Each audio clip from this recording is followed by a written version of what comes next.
Hey, friend, and welcome back to the show. And if you're just joining us, I'm Diann Wingert, and this is ADHD-ish, where we talk about living the entrepreneur life with the strengths and struggles of ADHD traits. Today, we're diving into something that might explain why you sank a bunch of money into a quote unquote guaranteed successful venture that totally bombed, or why you keep thinking, this time I will definitely stick to my schedule, despite considerable evidence to the contrary.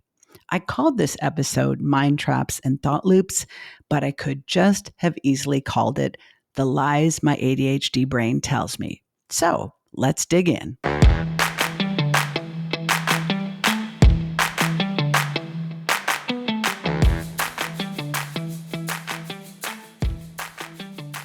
I've been reading a fascinating book called Ask This Book a Question by Vicki Tan.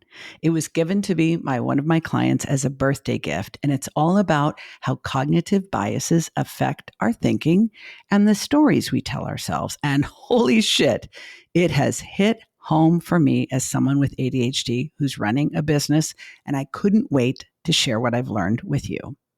Here's the thing.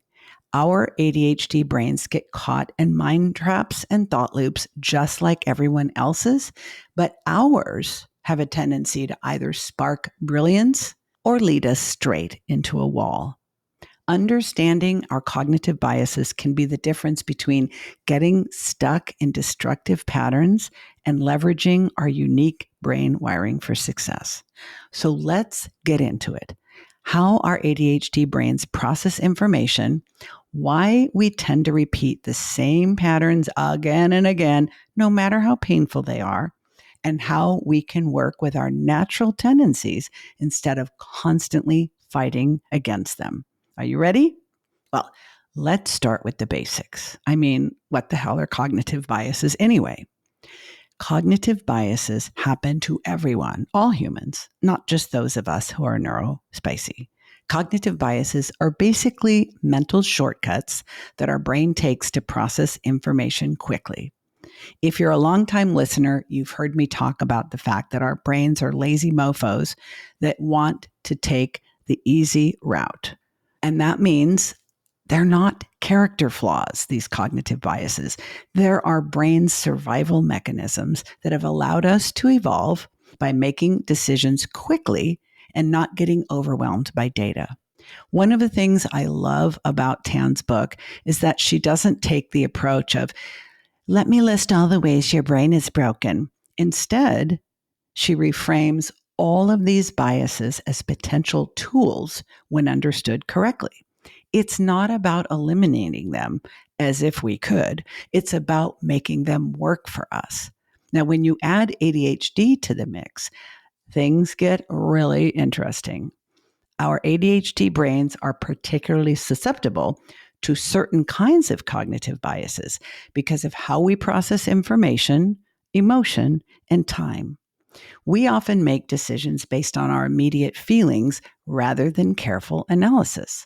We also struggle with working memory, which means we're probably not going to hold all the relevant information in mind when we make decisions.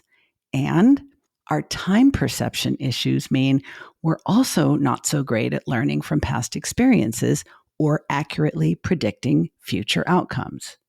So the combination of cognitive biases plus ADHD impulsivity means decision-making that can swing from brilliance to disaster, oftentimes in the same week.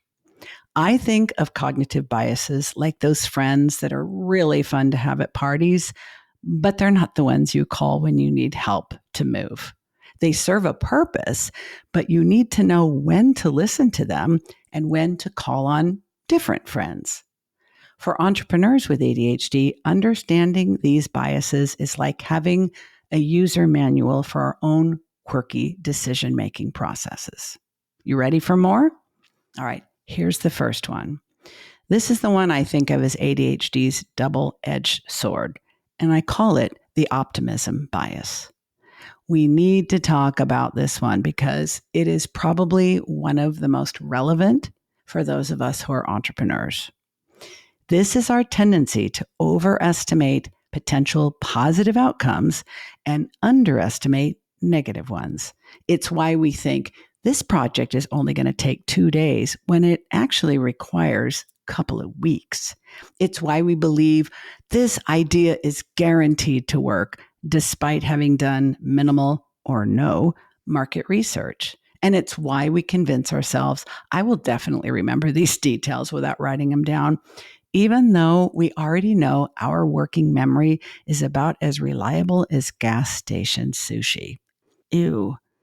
For entrepreneurs with ADHD, the optimism bias is simultaneously our greatest asset and our biggest liability. On the one hand, we need a healthy dose of optimism to start a business at all.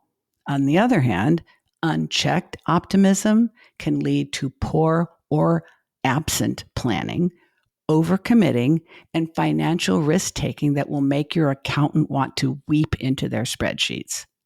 Research has shown that entrepreneurs with ADHD tend to exhibit stronger optimism bias than neurotypical entrepreneurs. And this makes perfect sense.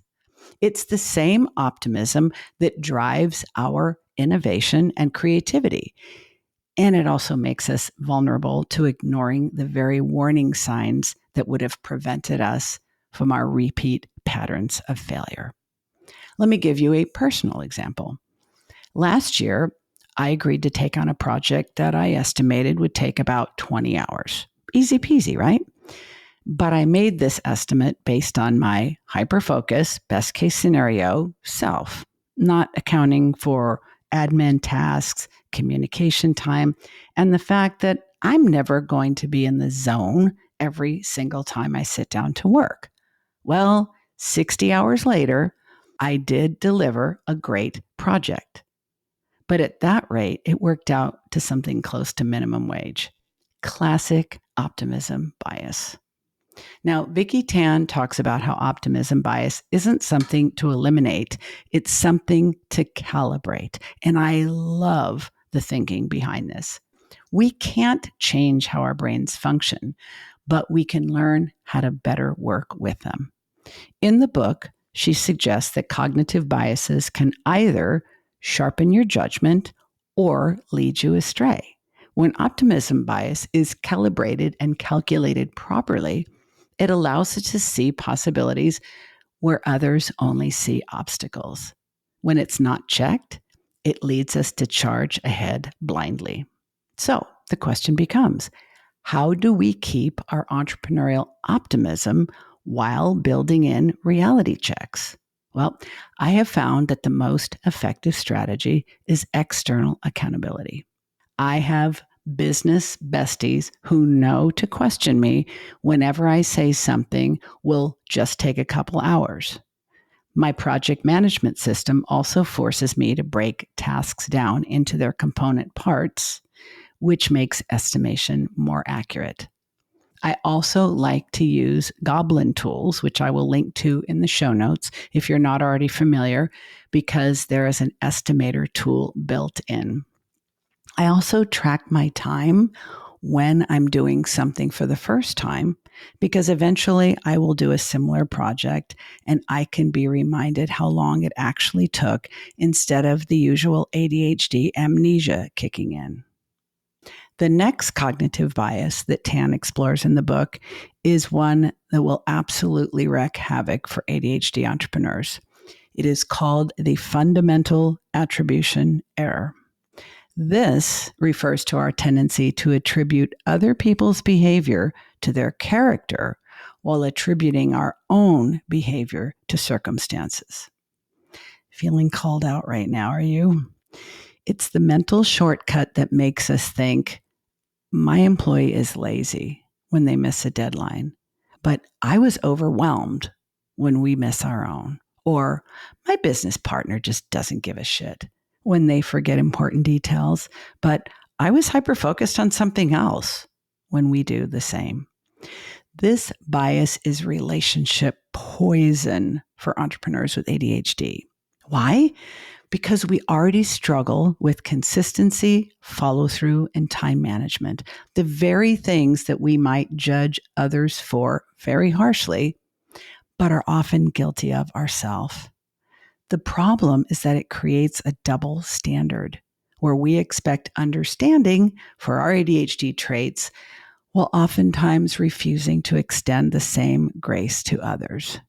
In Tan's book, she suggests that understanding this bias without shame can help us create deeper connections and better navigate connections and conflict with others. And for ADHD entrepreneurs who struggle with team dynamics, and many of you do, this insight is gold. The fundamental attribution error becomes even more problematic when ADHD time perception issues and emotional reactivity get involved. When someone disappoints us, which, let's be honest, happens often, our emotional response is immediate and intense. Reactions like rejection sensitivity are often off the chart. We don't always pause to consider the alternative explanations. We knee-jerk reflex jump straight to they're inconsiderate, they're a jerk, or they don't respect me. One of my favorite insights from the book is this, quote, "When you view your questions in a different light, you'll be surprised how clear your answers become." This is particularly true when dealing with relationship conflicts in business. I've developed what I call the 3 perspective shift technique to catch this bias in action. And this can literally save your bacon when you have a team. First, I ask, how am I explaining this person's behavior to myself right now? Usually it's about their character. And I find these really helpful to say out loud and or write them down. Next, I ask, if I had done the exact same thing, how would I explain my behavior? Spoiler alert, you'll usually refer to the circumstances. And finally, I ask, what are 3 possible explanations for their behavior? And this forces me to consider alternatives. When I'm coaching a client who struggles in this area, and they start to tell me this person did this and that, it's because of this and that, I'll say, maybe. What else could it mean? I could see that. So what else could it mean? And sometimes they'll get really frustrated and annoyed with me. But after slowing things down and expanding the range of possibilities in attributional theory, everybody's calmer and realizes, oh, yeah, I think I jumped to conclusions. This simple process can save untold numbers of professional relationships with vendors, with team members, and even with clients. Now, I would be the last one to excuse poor performance, but it's about approaching it with the same nuance that I want others to use with me. Now we're going to talk about another bias that's rather troublesome for entrepreneurs with ADHD, and you've heard me talk about this one before on other episodes. Yep, we're talking about the sunk cost fallacy. This is our tendency to continue with a failing endeavor because we've already invested so much time, money, or emotional energy into it.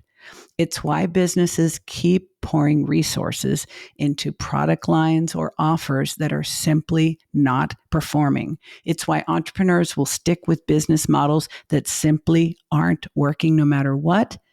And it's why we keep trying to make certain relationships with clients, team members, or collaborators work despite clear evidence that they're toxic.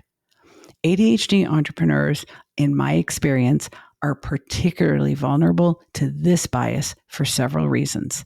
First, we already struggle with transitions. Shifting our attention from one thing to another thing is cognitively expensive for us and really drains our batteries. Second, we tend to form intense emotional attachments to our ideas and our projects, and oftentimes to other people. And third, our working memory issues mean we might forget just how many resources we've already sunk into something. Add shame or embarrassment, and we double down on refusing to let go of something that's costing us big time. Tan's perspective on this is really enlightening. She suggests that confronting the sunk cost fallacy can give us courage when we're considering making a change. For example, a business pivot. Let me give you an example. I spent months developing a particular offer that I was convinced was absolutely revolutionary. I created marketing materials, built out our internal processes, talked about it constantly, but people weren't biting. Despite the lack of interest, I continued to push it, tweaking the message, investing more time, all because I'd already put so much into it, I just couldn't let it go. What finally broke the spell, and it really did feel like I was coming out of a hallucinatory episode, was what I now call the fresh start decision framework. I asked myself, if I were starting my business all over today with the knowledge I have now, would I create this offer? The answer was an immediate hell no. And that clarity allowed me to finally pivot and focus on services that were actually easy to service and sell. This is where the balanced view of cognitive biases come in. Sometimes ADHD hyperfocus and persistence are tremendous assets, and I credit them with much of my success. But the trick is knowing the difference between productive persistence and the sunk cost fallacy. Is your continued investment of energy, effort, and dollars likely to change the outcome? Or are you simply throwing good resources after bad and refusing to admit it? Vicki Tan has a terrific insight where she says, redesign how we think about cognitive biases, not as flaws to fix, but as powerful tools for making more intentional, self-aware decisions. You can't find fault with that, right? When it comes to the sunk cost fallacy, awareness is the first step towards making intentional choices about where you invest your precious entrepreneurial energy. I also think it's extremely helpful when we're looking at something we suspect might be a sunk cost fallacy experience is being mindful. And that means open, curious, and without judgment, because the judgment part will mess you up. Okay. How do we put all of this together in a practical framework for making better decisions as entrepreneurs with ADHD? Well, I've adapted an approach inspired by Tan's book that I think works exceptionally well for our unique brain wiring. First, recognize the story you're telling yourself. And if you don't think you're telling yourself a story, think again. When you're making an important decision, pause and ask, what story am I creating here? Are you casting yourself as the hero who can do it all? Are you villainizing a client or a collaborator? Just becoming aware of your internal storytelling is a powerful first step. Second, question which cognitive bias might be at play. We're all susceptible to them. It's not a character defect. Could it be optimism bias is making you underestimate how long something will take? Is a fundamental attribution error causing you to judge a team member too harshly? Or is the sunk cost fallacy keeping you attached to a failing strategy? Third, reframe the situation from several different perspectives. This is where our ADHD creativity can really help us because we're usually really good at thinking outside the box when we consciously try to. Consider how different stakeholders might view the situation or how you'd view it if it were happening to someone else. Finally, reconsider your decision with this new awareness. This doesn't mean your initial instincts are wrong. It just means you are now able to make a choice with more complete information. For those of us with ADHD, I have found a few specific adaptations that will make this process even more effective. External accountability partners who know you well enough and love you anyway, who can spot your biases when you can't see them for yourself. I have several of these people in my life, and I would be much less successful without them. Decision journals, where you track the choices you make and their outcomes so that you can more objectively identify certain patterns. And this one is really important. Cooling off periods for impulse decisions. I think of this as giving my brain a timeout. Even as little as a 24-hour wait time can improve your perspective immeasurably. And creating environmental cues that prompt the recognition of these biases. I literally have a Post-it on my monitor that says, "Is this an optimism bias?" as a visual reminder. I do have to rewrite it on different color Post-it notes and move it around because after something's been in my environment for a while, my brain just tunes it out. So, in conclusion, the stories we tell ourselves shape our reality as entrepreneurs. With ADHD, these stories can be especially powerful for both the better and the worse. Remember, cognitive biases are not character flaws. They're natural mental shortcuts that all people have. They're not problems to be eliminated. They're patterns to be understood and redirected. As Tan writes, when you're ready to unravel the magic of your own mind, understand the patterns they form, and create a narrative uniquely your own, you'll find a whole new level of clarity in your decision making. Understanding your cognitive biases doesn't eliminate them, and that's a good thing.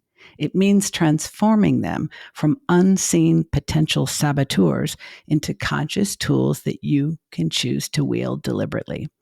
And for entrepreneurs with ADHD, that level of self-awareness is absolutely a game changer. Thanks for listening, and I'll catch you again next time. Hey friend, if this information resonated with you and you want to protect it from the fate of ADHD amnesia, don't forget to click on the link in the show notes for the companion guide. In it, I cover the optimism trap, the relationship trap, and the persistence trap, and my 4-step cognitive bias reframing framework. It's yours for the asking. Just click the link in the show notes.